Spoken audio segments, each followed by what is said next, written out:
Okay, welcome everyone. This is the China Today to the 2024, the fourth term. On this session, I will be focusing on the size or the variation or the diversity, whatever you want to call it, of China.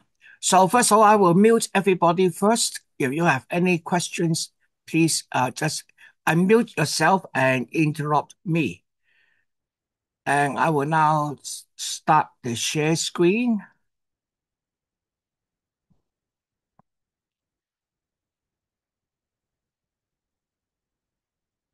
Okay, I hope everybody can see the share screen now.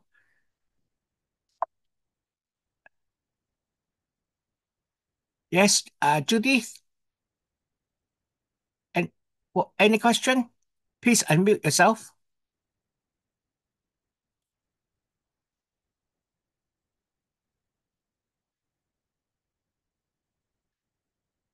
Okay, now China is big. Today we'll talk about the geography. Um, there's a very interesting questions that have always been on my mind. What are the main difference between Chinese and Western people, for example, those from Europe? I think there are several very distinct differences. You may not want to generalize, but I would just try. Now, we have a very different philosophy from the rest of what we know as in the West. For example, our moral golden rule is not the same as the Western golden rule. Jesus said, "If I want to be treated in some way, then I want to treat other people in the same way." Confucius said the opposite. The way I don't want to be treated, I don't treat that way to other people. So one is a um, moral golden rule in a positive sense. How I want to be treated, then I will do the same to other people. So you want to be treated nicely, therefore you treat other people nicely. Okay, so that is the normal interpretation. But if we drag it to a little bit further, then if I believe in a God, then I want you to believe in the same God. So that's where all the um, preaching is going. The difference in Chinese is if I don't want to be treated that way, I won't do the same to you. So even if I believe in a God, then I will acknowledge that that is my own business. I'm not preaching to anybody else. I don't want to be hurt, so I don't hurt people. So that is a fundamental difference. Now that difference translate to today's politics is that we hear a lot about preaching of freedom, preaching of democracy, even using arms and wars. The Chinese have always been saying um, we want to um, progress in our own way, and we won't export our politics. You will find our example useful, adapt as you want, but we are not forcing anybody to follow our path. So there's a fundamental difference there. This fundamental difference, where does it come from? How come two great civilizations, the Roman Empire on one hand, at that time, China was in the Han Dynasty. Again, just shortly after the great unification from the first emperor. We have the Qin Shi Huang, the first emperor, united China, and then we go for a very short dynasty called Chu. And then after that, we had the Han Dynasty. And Han Dynasty existed approximately at the same time as Roman Empire. In terms of the land area control is almost the same. In terms of civilizations, both are at the peak of both sides of the Eurasia continent. One is on the west, the Roman Empire. The other one on the east is the Han Dynasty of China. So we have two civilizations almost mature at the same time, but eventually these two civilizations diverge in a very different way. How is that? So one answer may be geography. So today I would like to look at the geography and then try to understand some kind of Chinese characters through history and through geography. Today's China, in terms of land area, is either the third or the fourth, depending on how you measure America. The largest country, of course, is Russia. And the second largest is Canada. And the third is either China or United States. So it depends on how you measure United States. China land area is already fixed, is that size. Maybe a little bit of margin about the little islands on the South China Sea. Other than that, China is that main land area. Now, before the formation of the People's Republic of China, Mongolia is part of China. But unfortunately, or fortunately, whatever you want to call it, Mongolia becomes independent. And today, Mongolia is not considered part of China. The inner Mongolia is still considered as part of China.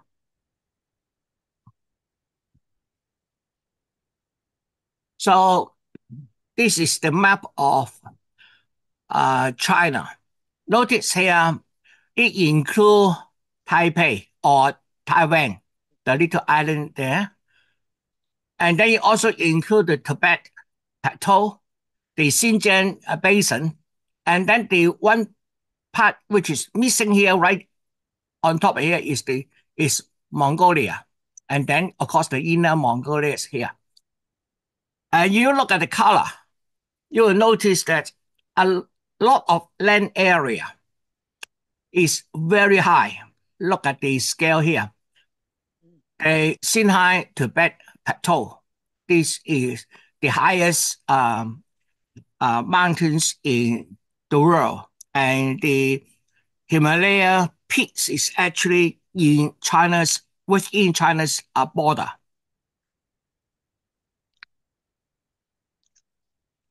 You look at the color green. This is mainly the very productive area of China. So if we draw a line from here to approximately here, then we have a line separating two parts of China. The parts on the east have plenty of rainfall, low-lying areas, pretty good land for farming. And the area on the west is either deserts along here or plateaus or another inland plateaus here.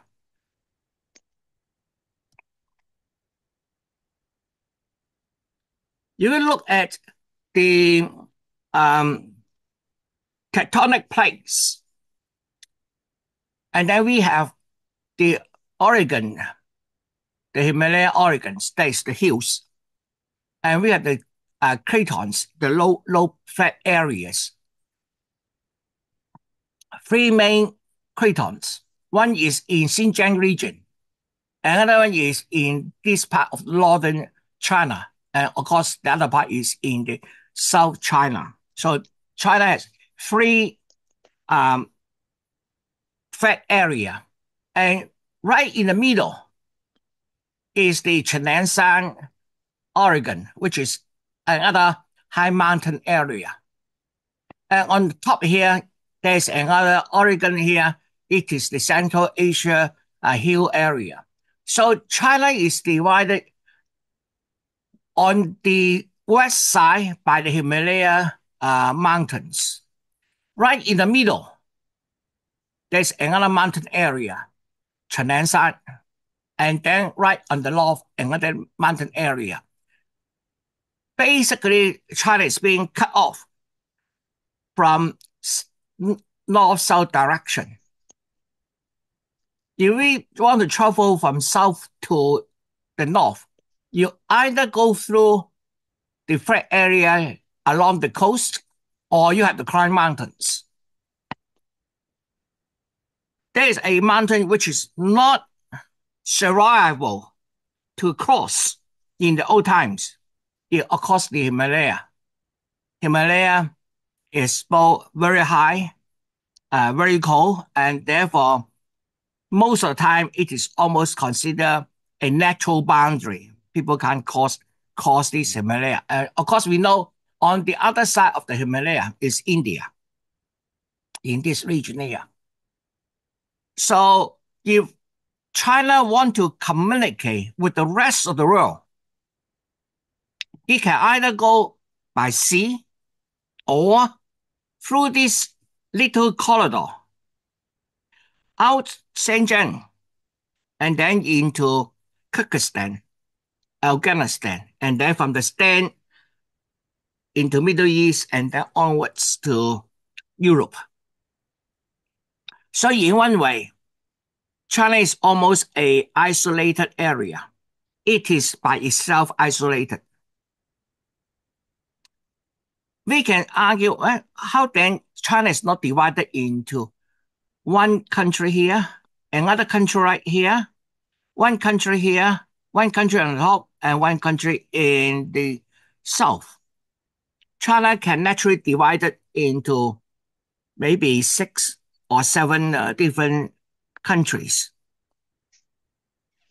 Interestingly, during the Rome Empire, Rome united all the land around the Mediterranean Sea. At the same time, the Han Dynasty, or the two dynasties beforehand, the first emperor, united all of China. But at that time, the main so-called China is actually this northern China craton here. A little bit of control over here, but have been considering the Korean Peninsula right here as a foreign country. But eventually, China need to develop as its population increase, need to improve its food production. And of course, we know that the warmer climates have better sunlight and therefore has better agricultural production. And therefore, China eventually expand into the south. China expand to the west, first because of trade. This is the only corridor which China can trade with the rest of the world. If we consider sea to be another natural boundary, when shipping is not easy or cannot travel very far away. So China has been, for example, trading with Japan right around here, or down under here with the Philippines, Vietnam, and so forth. Sorry, should be down right here, out of the screen. This is the Highland Island. So let's continue looking at this geography first. Cratons is large coherent domain of Earth's continental crust that had maintained a long-term stability. So that is the formal definition of a craton. And so we have one craton here, another one here, another one here. So there are the three main cratons in China. They are Precambrian, so that they are a couple of million years old. One is in North China, South China, and then, of course, the Tarim Block.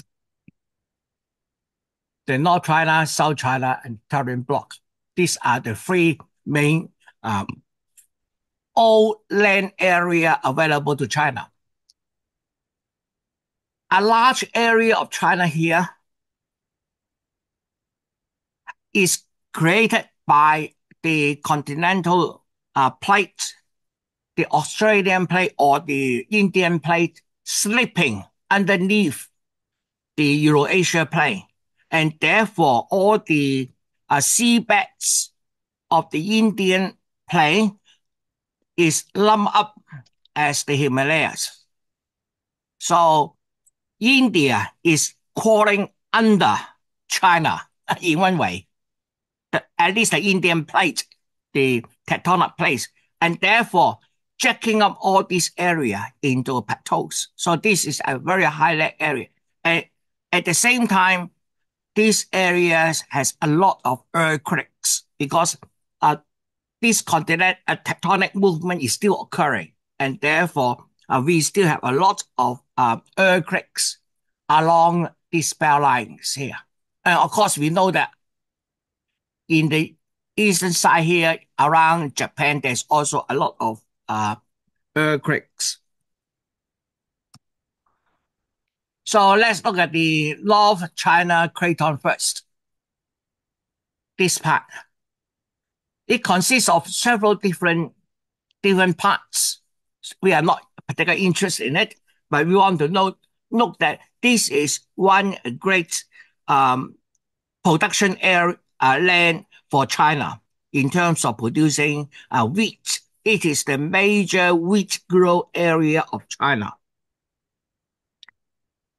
This is the landscape. The landscape is characterized by mountains, round top mountains, okay? And then these mountains is usually very well forested. There's a lot of trees, etc. And in between the mountains, of course, there will be rivers. So they are pretty beautiful. But the southern part is very distinct.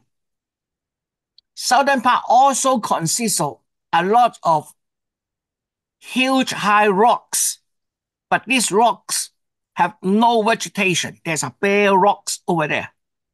So compare that with the northern part is distinctly different, very different landscape on the south part, southern China block here. These rocks are mostly carbonic, therefore it easily suffer weathering, and therefore the rocks has been cut almost sharply by weathering. These are big rocks, and sometimes there will be a little window over there where the water flows through, and then eventually the water cut through the rocks. Even in such difficult area, we will find little villages in between the valleys. And these valleys are very, very deep. We are talking about 1,000-meter high mountains creating the valley. There's another landscape here.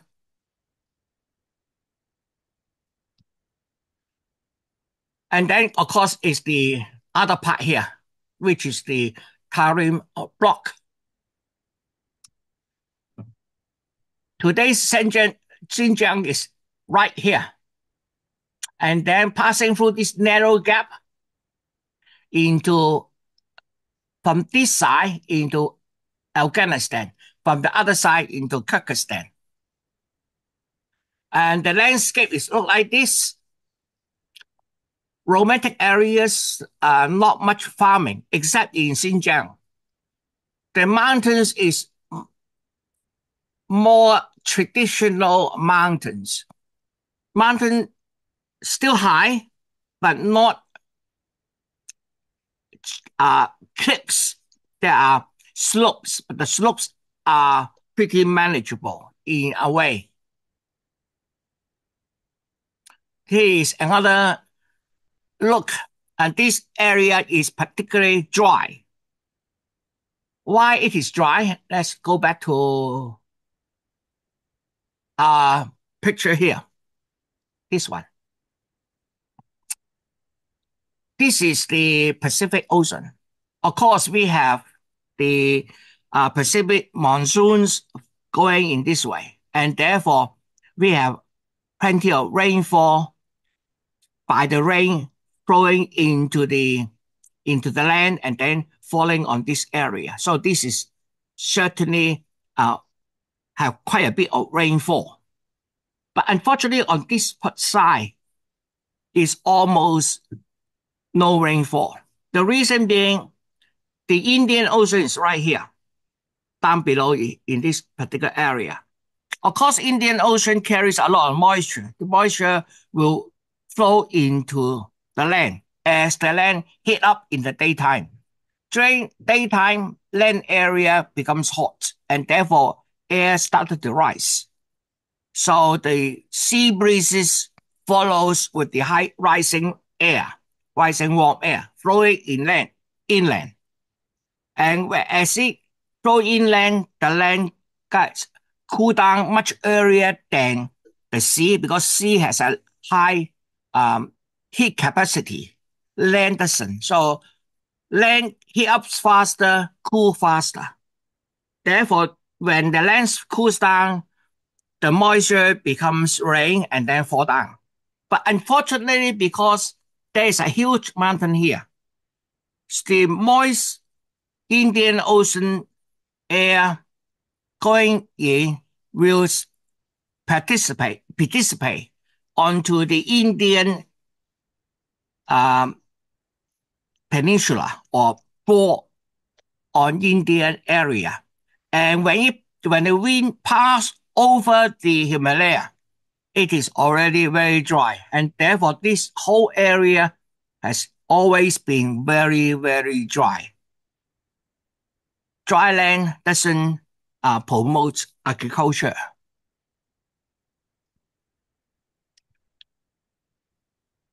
So we see this kind of desert areas in the current block. Therefore, China topology is very diverse.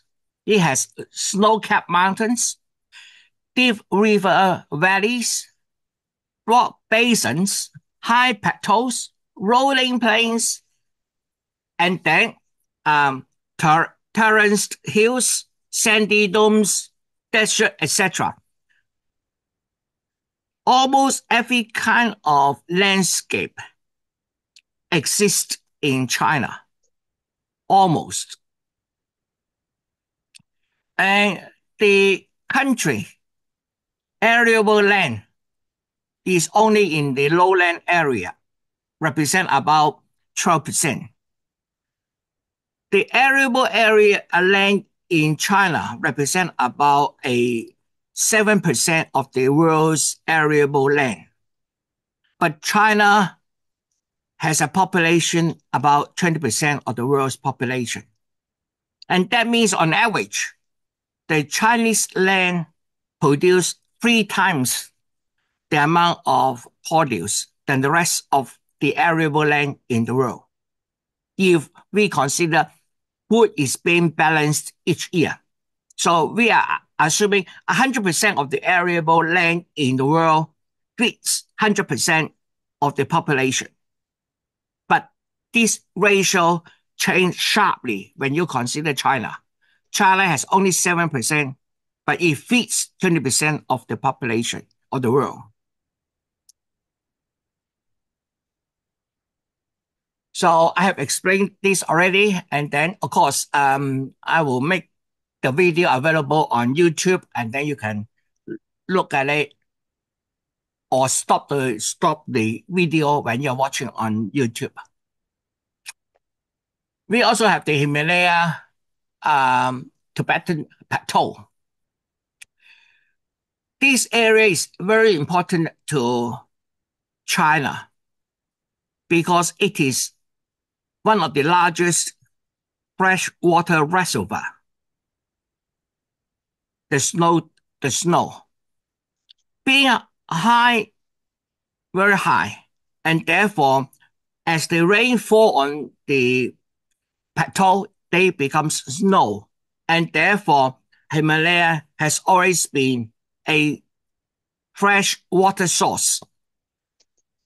China has three main rivers: the Yellow River, the Yangtze River, and the Pearl River. All the three rivers, fresh water, originate from the Tibetan Plateau. Of course, there's other rivers originate also from the Tibetan Plateau. For example, the river in Vietnam, the river in India, and so on. They are all originate from this freshwater source, being the hilltops of Himalaya. Therefore, to the Chinese, the control of this water source is vital to its long-term survival.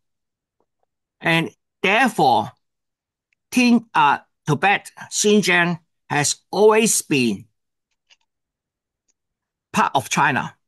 Of course, it depends on different dynasties. Some dynasty, they will break off, becomes an independent kingdom, and then join later on, and then Chinese boundary increase, decrease, depending on dynasty. But most of the time, I will argue about more than half of the time, Tibet has always been part of China officially. And then for the other half of this, they will be a subordinate vassal state of China. So we can see the nose cap region in Xinjiang, in Himalaya like this. The southern part of China is mostly carbonic, calcium carbonate, or so forth. And they are known as karst formation. They are carbonic rocks, limestone, marble, etc., which are easily chemically eroded by water and forming this very typical landscape in China. This mountain is not very high, round up, and then there are just little lumps here and there everywhere. This is a very typical landscape. Another landscape like that, surrounded by round mountain tops. This is the very wet southern part of China. Of course, Yellow River is called yellow because the water is yellow. Why the water is yellow? Because Yellow River passed through the Laos Plateau. Laos Plateau should be like that on the left. But for thousands of years of constant human exploitation, so by the beginning of the People's Republic of China in around 1950, Laos Plateau looks like this. It's just yellow soil. Now, this yellow soil is very soft, It will wash down by rain, and it doesn't keep water as well. So when rainfall come in, which is not very much anyway, it will wash down all the yellow earth, the louse earth, and then it fall onto the river, carried by the Yellow River downstream. When the Yellow Riverbed is narrow, then water flow through faster. The louse sediment will wash along. But in the area when the river is wide, the water flow slow down, and this sediment fall to the bottom of the riverbed, rising the riverbed. So year on, year off, year on, year off, Yellow River become the river of sorrow for the Chinese. Because every now and then, Yellow River banks will erupt, and then water flow out from the Yellow River into the local villages, flooding the area. So what people can do? Well, build up the river banks. So throughout millennia, Chinese has been building up the river banks along the Yellow River. Every generation, they keep building up, building up, building up. Today, the Yellow River bed is higher than the land of the of the bank. That means when a Yellow River bank erupts, break up, water flow out from the Yellow River into the local area. Even when the flood water recedes, no more flood water. Unfortunately, the water which had come out from the Yellow River cannot flow back into the Yellow River because Yellow River's bed is higher than the land outside it. The only way to get the water out is evaporation. So Chinese has been fighting this Yellow River for thousands of years. And that also built up one very important Chinese characteristic.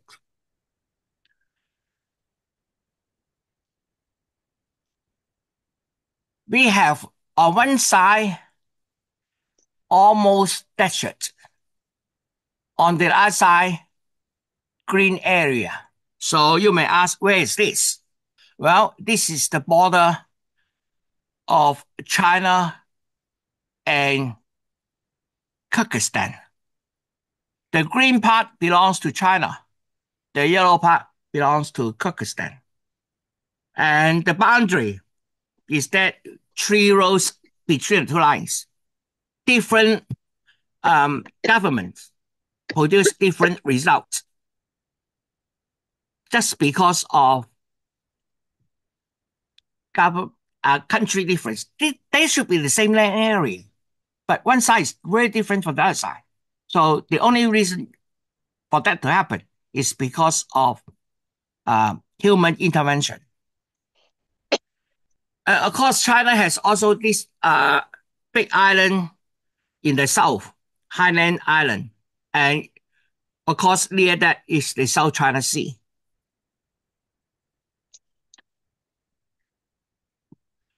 This is the Hainan Island here, right here.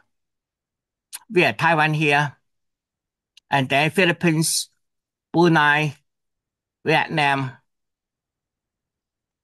So what about this area? All the small rocks, all dotted in this area. In this map, it is looked as the area claimed by China, the South China Sea issue. So is this area very... sorry, I answered the door.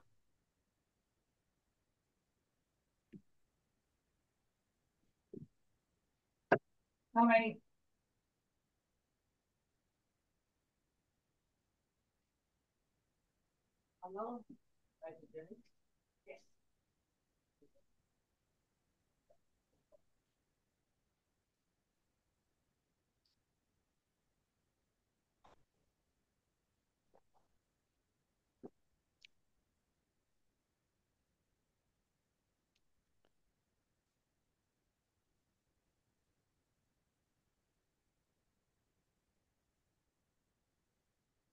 Okay, I'm back. So this is the red area is claimed by China. Of course, that will be another issue we want to talk about later on. But um, one simple sentence is before 2010, that wasn't an issue. That was an issue only after 2010. So I will explain that later on in other meetings. Okay, I talk about a line drawn from this to this. It is called the Tan Chuang line or He He Tan Chuang line. This line. This is very interesting line. This is the population in 2000. The dark area is highly populated, and this is a more current census. We notice the Chinese population almost all lie on the east side of this imaginary line.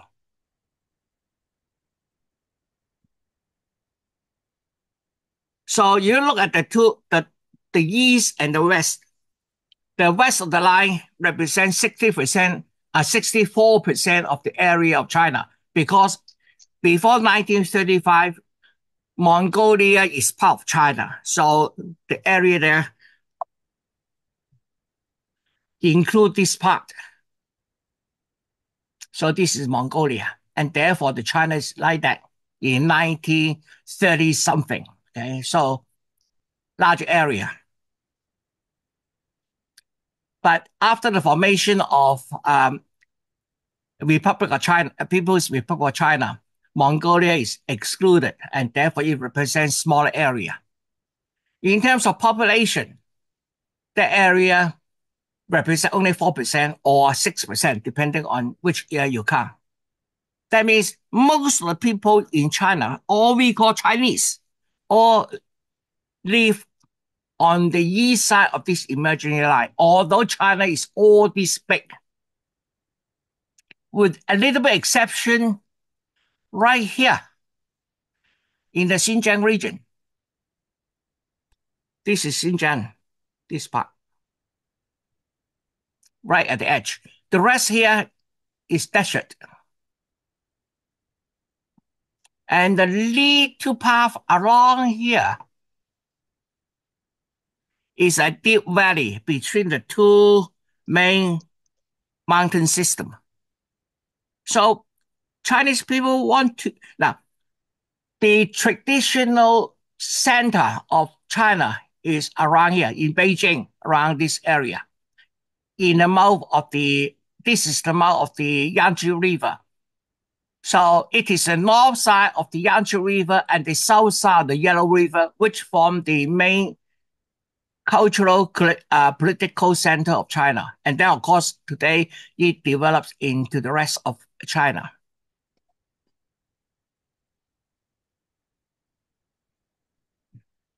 Okay, I have watched a series of documentary called Journey of Chinese Plants. Um, this series contains 10 episodes, each about 45 minutes long.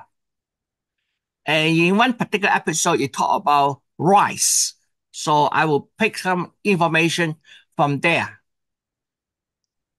According to that documentary, there are about 300,000 plant species in the world, and China had about 10% of them.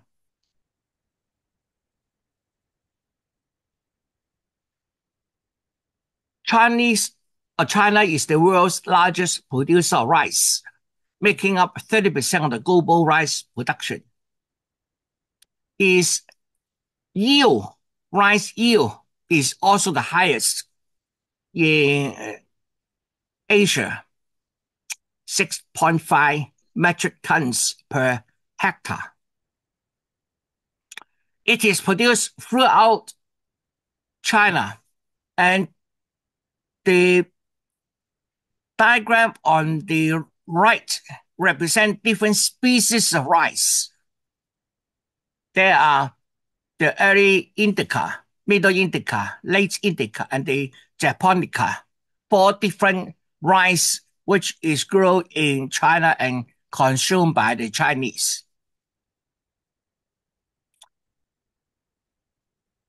There are evidence that rice has already started growing by our ancestors 11,000 years ago along the Yangtze River Valley and the Yellow River. Now, we say Chinese has a written history of about 4,000 years, 4,000 years of continuous written history, because we can still read most of our historical books, historical document, original documents, right up to the Han Dynasty or before, in the Qing Dynasty, the first emperor. The first emperor did several things to China. Number one, standardized all our measuring system in terms of length, weight, volume, etc. Our first emperor standardized and make it the same throughout China. The second part is also standardized the written language. At that time, the written language is still different from today. But in the Han Dynasty, the written language is also standardized into the today's form, looks today's Chinese characters. Before that, it's still character-based, but it is query. It is in a sealed form rather than in our normal writing form. So if we are looking at a manuscript, the original manuscript from the Han Dynasty, which is about 2,000 years ago, most Chinese will recognize about 60% of the characters on that manuscript without particular additional training from universities. We don't need a university degrees to understand what is written on that piece of evidence, of documents or whatever, or paper. About 60% of the characters will be still in use today, at least. And then with a little bit of education, then most people can read up to 80% of the written work come directly from 2,000 years ago, which is very unique. I don't think there's any Western people who can read 300 years ago's manuscript. Okay, here is a rice production starting from 1960s. 1960, China is here, second largest. Hey, come on, play.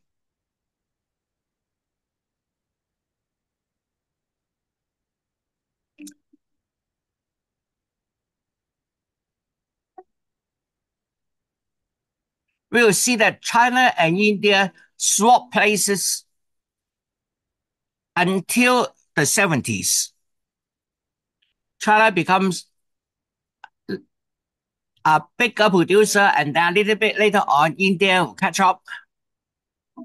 On the line here, we see China's rising up, India keeping low at that time. Now India is catching up, while Chinese are almost staggering, doesn't move much. India is moving up.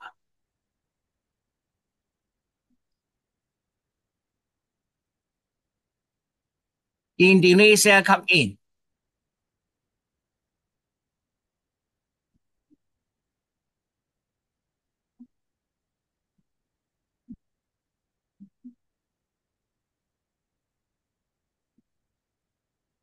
Just remember, in the 1960s, China and India has about the same rice production, but now China is almost double. India rising up again, China almost stagnated, and then India has this very interesting pattern, up and down all the time. Up, and then it will go down again. It's going down now, and then up again. Whereas China still had this fluctuation, but the fluctuation magnitude is much smaller.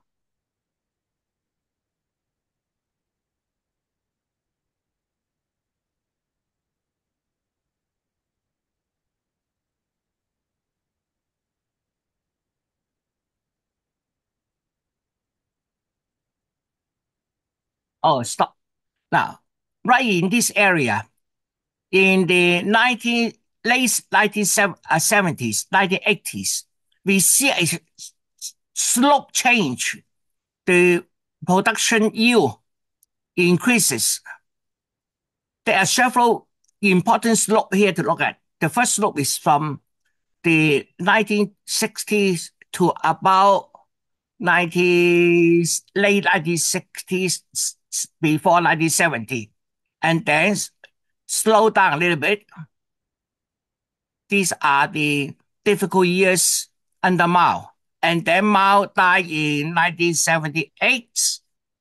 Then suddenly the slope increases again because of opening up.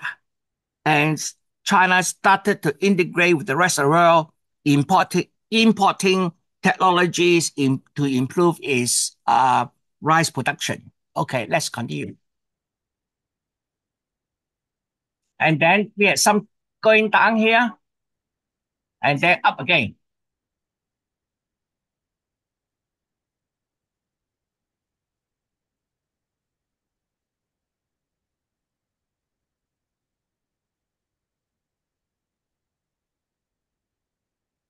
After that, China stagnate for a few years and then rise again.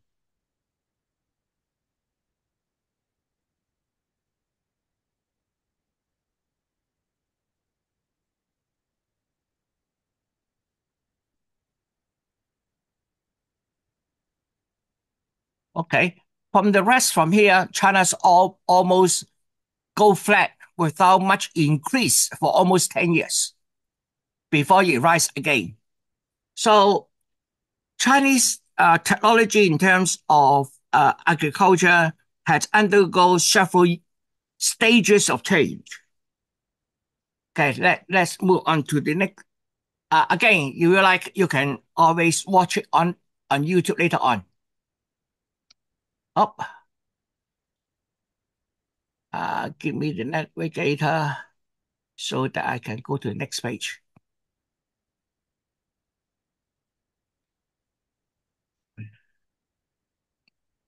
Rice terraces.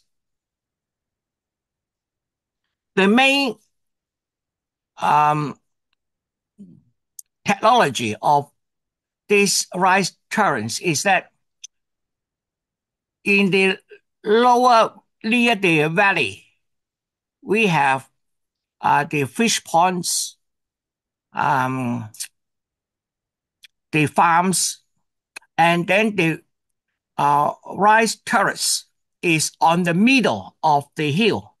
And then on the top of the hill will be a forest, either fruit forest or native forest. The whole idea is that we want to create a huge amount of evaporation near the bottom. So as the moist air rise up in the night, it will move up to the top and then becomes either mist or rainfall, and which will fall onto the top of the mountains, which is captured and hold by the forest. Forest is like a big sponge. When water falls on it, it will absorb it, and then the water will seep out, and then the water will seeping out, flowing down man-made channels. And these channels is used to feed the rice field. And this is the whole concept of rice terrains. It needs a lower land where it has a lot of evaporation, so that it has to be in a valley. And this valley will keep the moisture in the day mostly near the bottom. As lights fall on, the mountain starts to cool and the air drawn up, so the moisture go up to the top of the hill, and then it becomes either mist or rainfall and kept by the forest.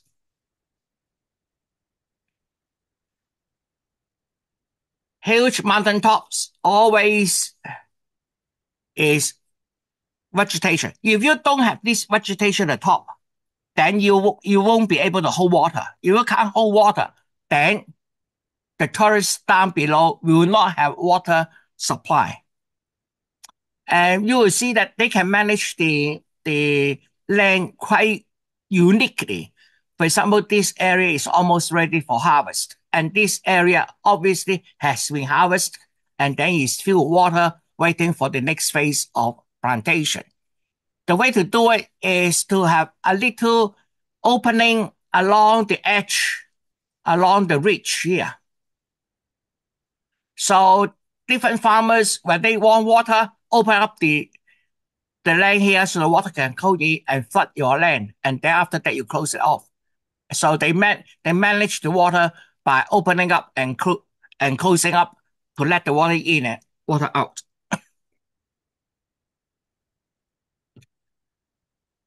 You will see that some of the land has very narrow area, making it very difficult for the Chinese rice farm to use mechanicalized method of farming.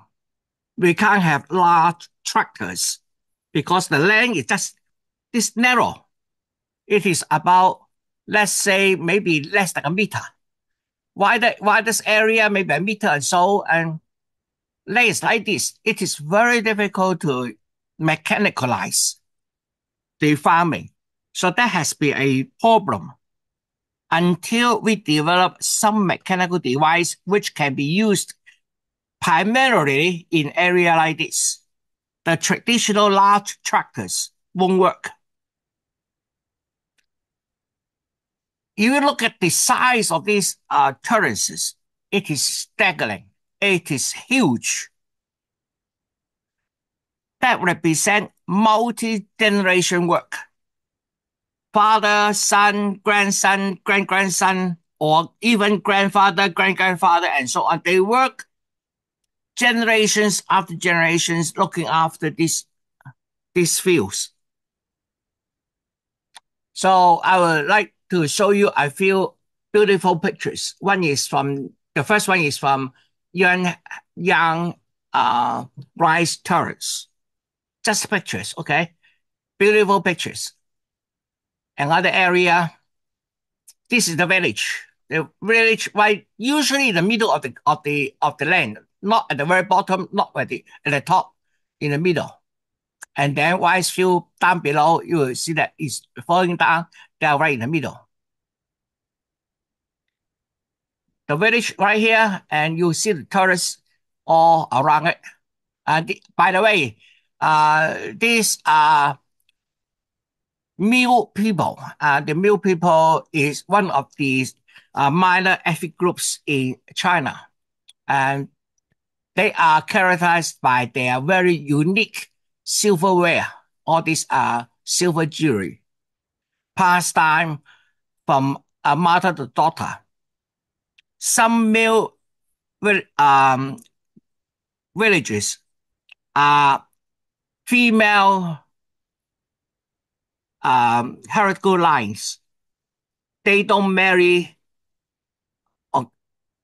They do have some kind of marriage, but the marriage is the bridegroom go to the bride's house, not the bride go to the bridegroom's house. So it's the son marry other people's daughter and go to the wife's home at night. In daytime, they go back to their mother and work for their mother. Another beautiful landscape. Another beautiful landscape, you will notice that again, the village is in the middle. Of course, some will be lower, but usually in the middle of the building. Orion still has a unique problem. The problem is that it has always wet. And if it's wet, that means it will have mosquitoes. So how to control mosquitoes? And the wheat, well, the Chinese has developed quite a bit of method. One is using ducks. Another way is using fish. We grow rice and fish together at the same point. So we just leave some area here, open space for the fish. And of course, the fish will be able to swim right through all these little channels. The idea is that we feed the fish. The fish, of course, have waste, and its waste will fertilize the land, and the land and the fertilizer grow the plants. At the same time, the fish control the mosquitoes. If there's any mosquito bugs, the fish will happily eat it. So it is a win-win situation. China has also conducted quite a bit of research in terms of increasing the ability to grow rice in highly salty land. So this is about China's sea rice research. In terms of technology use, this is for seed planting. So these are the seed planting traits, and they are moved by machines, robotic arms rather than human. And this is a greenhouse. The engineer is installing the trays which will go up and down, and the lower part will have the fertilizer. So the trays will go down deep in the water and then will move up again and to circulate. So this is one way. And in terms of tea picking, China is also one of the largest tea producer in the world. And we pick the young leaves off the top of the plant. It is a very time-consuming task. It used to be done by girls. Today, it is done by robots, robotic arms. The robotic arms will just go through row by row. And in terms of transporting, we talk about all the fruit tree at the mountain tops. So you don't have to worry too much about the fruit tree there. You only go up there, look at whether there is insects and so on, or disease. Otherwise, you just keep the tree growing there. You don't have to do much. But when it is during food collection, then how do you move all the produce downhill? Today, of course, we can use drones. This is another seeding greenhouse. Oh, how high it is, I don't know. It's very, very high. So the workers actually work on different levels. And I think this is almost the top now. But very large greenhouse. So my conclusion is giving you an example of Chinese character.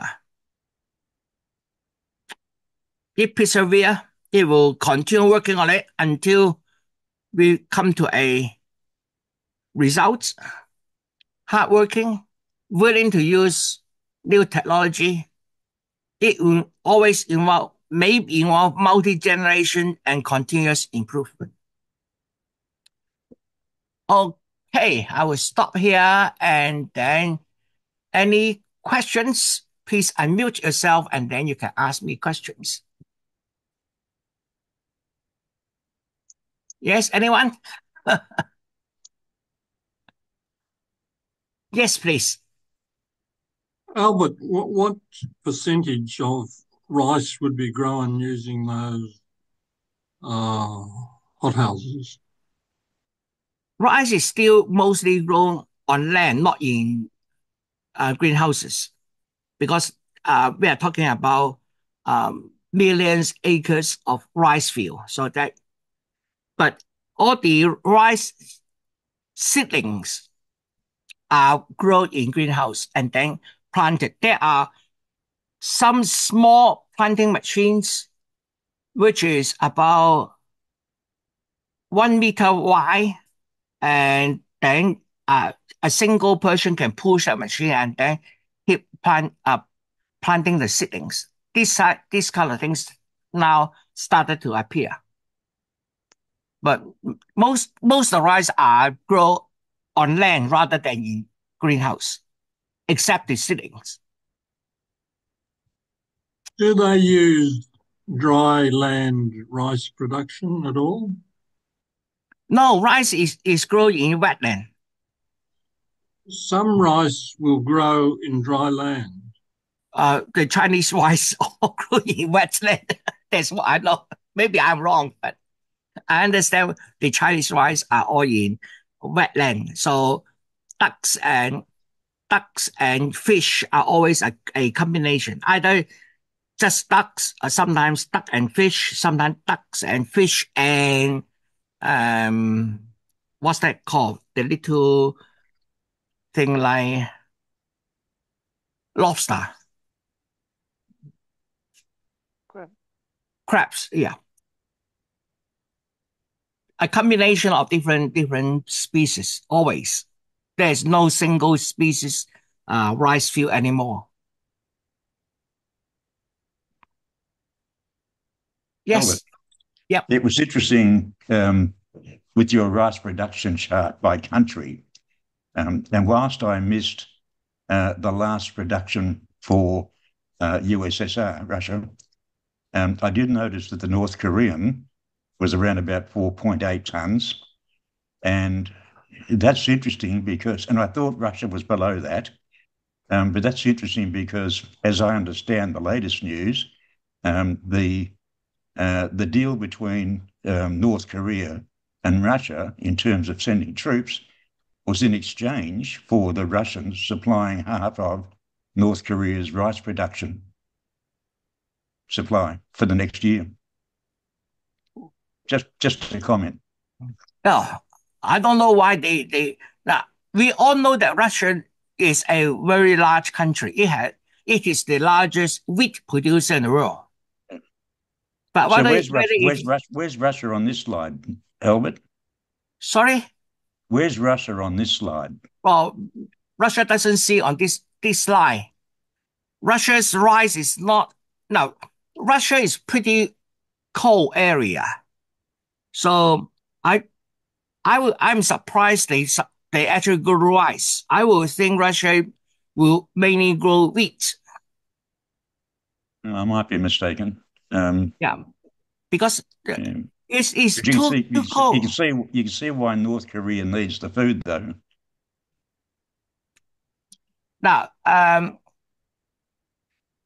the question is, some of the countries, like for example, Japan. Japan is a pretty significant rice producing country as well.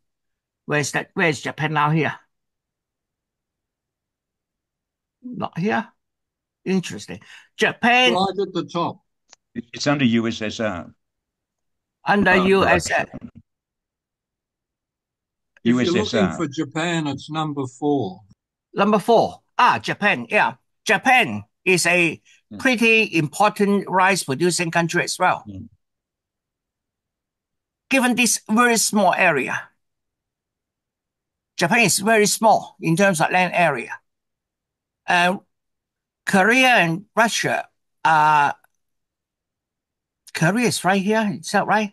Or this here? It's interesting that Myanmar is such a producer too. Well, Myanmar is right here, so it is in the Indian. The India here is a very good rice producing area. Yeah. Okay. It was just a comment. Thanks. Oh, you're welcome. Anyone else? Zoom. I stop share. Okay. No more problem. No more question. Then we'll see you next week then. Thank you, Albert. Thank you. Thank you, everybody. Albert. Bye-bye. Bye then. Bye. Bye. Albert.